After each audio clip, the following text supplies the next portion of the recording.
پڑھتا ہوں، آپ نے فرمایا فَإِن زِدْتَ فَهُوَ خَيْرٌ لَكَ، اگر درود شریف زیادہ کر لو تمہارے لیے زیادہ بہتر۔ تیسرے دن حاضر ہوئے حضور، میں 3 دفعہ درود شریف پڑھتا ہوں، ایک وقت نفل عبادت کرتا ہوں۔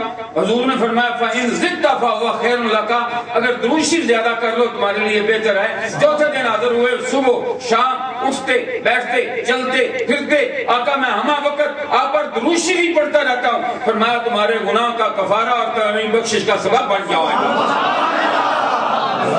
پہلا گھر بن لیا، دوسرا گھر بیت المقدس، کہہ دیں سبحان اللہ، قبلہ اول، دنیا میں قبلہ اول۔ یا اللہ اس کو بڑا سجا رہا ہے، اس کے لان بڑے اچھے خوبصورت بنا رہا ہے، اس کے پتھر جنوں سے تراش کر اس کو مکمل کر رہا ہے، پیغمبر وقت کی ڈیوٹی نگرانی پر لگا رہا ہے۔ اتنی کیا ضرورت تھی، ایک کمرہ ہوتا اور اس طرف ہم جا کر سلام عرض کر لیتے، اتنا ہی کافی تھا۔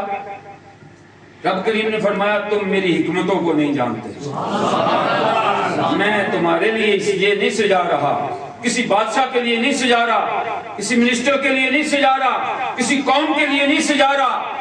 یا اللہ یہ اتنا بڑا عظیم گھر بنا کر اتنا سجا کر مفہوم کیا ہے؟ تو رب کریم نے فرمایا میرا قرآن پڑھ تمہیں پتہ چل جائے گا۔ سبحان الذی اسریٰ بعبدہ لیلا من المسجد الحرام الی المسجد الاقصی، میں نے تو محبوب کی سیرگاہ بنایا اس لیے اتنا خوبصورت، میرا محبوب بڑا خوبصورت ہے، تو خوبصورت کے لیے خوبصورت ہی ہونا چاہیے۔ یہاں میں ایک بات کرتا ہوتا ہوں، ویسے میں نے پیچھے بھی کی تھی جب میں آیا تھا، آج پھر دہرا دیتا ہوں، بات بڑی خوبصورت ہے۔ آپ وہاں آئے اور جماعت پر آئے، حضور آئے کہ نہیں آئے؟ مل کے کہہ دیں حضور آئے۔ ایسا نہیں جو محبت سے کہے گا اس کے دل میں حضور کے ذکر کا وہ خاص رحمت کا سبب بن جائے گا۔ حضور آئے، آپ آئے تو کیا ہوا؟ کیا ہوا؟ انبیاء نے آپ کا استقبال کیا۔ یہ حدیث مسلم شریف میں بھی ہے، یہ مشکات میں بھی ہے، دیگر جگہ پر بھی جہاں معراج کا ذکر ہے وہاں یہ حدیث موجود ہے۔ میں آپ سے سوال کرنا چاہتا ہوں کہ اگر انبیاء مر کر مٹی ہو چکے ہیں، وہ 1,24,000 کون تھے؟ وہ کون تھے جو آئے؟ انبیاء تھے، حضرت آدم سے حضرت عیسیٰ تک تھے۔ توجہ فرمائیے گا تھوڑا سا، کسی کی قبر مبارک مصر میں ہے، کسی کی سعودیہ میں ہے، کسی کی شام میں ہے، کسی کی فلسطین میں ہے۔ انبیاء کی مزارات کہیں اور سارے نبی اپنی مزارات سے نکل کر بیت المقدس تشریف لے کے آ گئے۔ میں یہ کہنا چاہتا ہوں اگر 1,24,000 انبیاء بعد از وصال معراج والی رات چل کر بیت المقدس تشریف لے جا سکتے ہیں تو مجھے یہ کہہ لینے دو میرا اور آپ کا آقا بعد از وصال مدینہ پاک سے چل کر ہر عاشق اور ہر محفل میلاد میں تشریف لا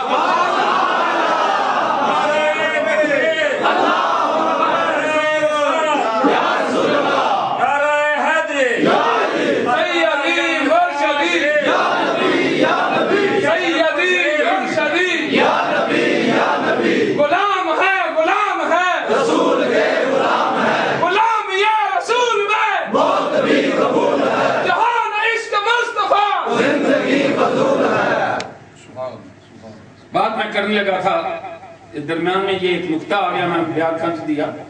حضور نے وہاں جا کر کیا کیا؟ جماعت کرائی۔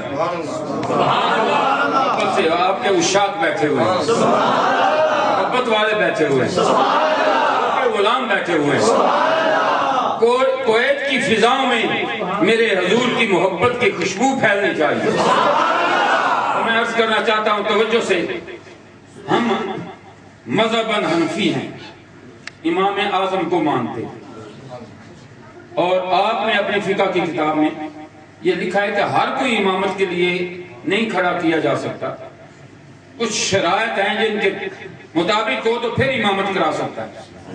شرط میں آپ نے فرمایا پہلی شرط ہے کہ عالم دین ہو، سب سے زیادہ پڑھا ہوا،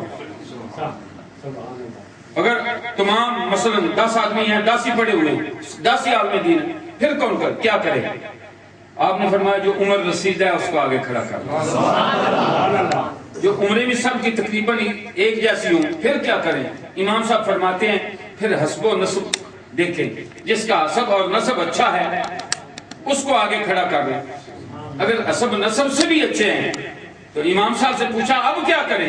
تو آپ نے فرمایا رہنے دو تمام شرائط، چہرہ دیکھو، چہرہ دیکھو، جو سب سے خوبصورت اللہ نے بنایا اس کو آگے کھڑا کر دو۔ اب کوئی مانے یا نہ مانے، کوئی تسلیم کرے یا نہ کرے، کوئی اس پر عمل کرے یا نہ کرے، یہ ماننا پڑے گا کہ 1,24,000 کا متفقن علیہ یہ فیصلہ ہے کہ آقا آپ آگے کھڑے ہو جائیں، آپ جتنا عالم ہم میں نہیں ہے، سب آپ سے زیادہ عمر رسیدہ بھی ہم میں کوئی نہیں، اور حسب نسب سے بھی آپ عظیم ہیں۔ اور پھر میرا اپنا ذہن منتا ہے، اور حقیقت بھی یہ ہے کہ جبریل نے عرض کیا ہوگا کہ آقا حضرت عیسیٰ سے لے کر حضرت آدم تک ہم نے تمام انبیاء کے چہروں کو دیکھا ہے، اللہ کی قسم جتنے آپ خوبصورت ہیں اتنا کوئی خوبصورت بھی نہیں ہے۔ والضحیٰ کا چہرہ ہے، واللیل کی زلفیں ہیں، نشرہ کا سینہ ہے، اللہ کے پیارے ہاتھ ہیں، یا ایھا المزمل کی کملی ہے۔ یہ منظر دیکھ کر شیخ سعدی خاموش نہ رہ سکے۔ آپ نے فرمایا حسن یوسف دم عیسیٰ جد بیدا داری آنچ خوبہ ہما دارن تو تنہا داری۔ فرمایا اے آقا پوری کائنات کے جتنے معجزات ہیں وہ اکٹھے کر لیے جائیں، حضور اس سے زیادہ عظمت آپ کی ہے۔ اب وہ لمحہ میں گزارش کرنا چاہتا ہوں جو میرا اپنا ذوق ہے، آپ سبحان اللہ کریں یا نہ کریں، آپ خاموشی سے سنیں یا اپنے وہ جذبات لے کر سنیں، یہ میرا اپنا ذوق ہے۔ سعدی بولے، انہوں نے کہا حسن یوسف دم عیسیٰ جدے بیدا داری آنچ خوبہ ہما دارن تو تنہا داری۔ مولانا روم تڑپ پڑے، مولانا نے کہا آپ نے تو صرف معجزات گن لیے، آقا کی شان تو بڑی اونچی ہے، عرض کی حضور فرمائیں، عرض کی حضور آپ فرمائیں۔ مولانا روم سے کسی نے پوچھا کہ میں نے جنت فردوس کا نظارہ کرنا ہے تو کس جگہ پر کروں؟ مولانا بولے، فرمایا جنت فردوس کوئے مصطفیٰ۔ حضور کے عاشق ہے نا بیٹھے ہوئے، میرا دل کہہ رہا ہے کہ ان کے چہرے اس حضور کے حسن کی وجہ سے اس طرح کھل رہے ہیں جس طرح گلاب کے پھول کھلتے ہیں۔ آپ نے فرمایا جنت فردوس کوئے مصطفیٰ، حسن مطلق، حسن روح مصطفیٰ۔ صرف چند لمحوں پر معمول نہ کریں، پوری کائنات کا حسن اکٹھا کر لیں، پھر بھی حسن مصطفیٰ زیادہ، پھر بھی زیادہ ہے۔